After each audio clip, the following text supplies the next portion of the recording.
Torrington bat fan assembly from the 1950s or 60s. Got this for $15 at a hardware store dating back to 1953. And it is a fan assembly, which was sitting there for so many years until I picked it up. Other than collecting dust, because of all the years that it was just sitting there, the fan is pretty much new.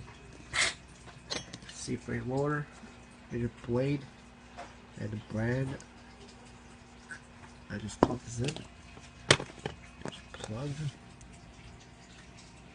Typical bakelite or whatever it's called. Let's turn this on.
And for a fan that's been stored away for so long, it's pretty well lubricated too.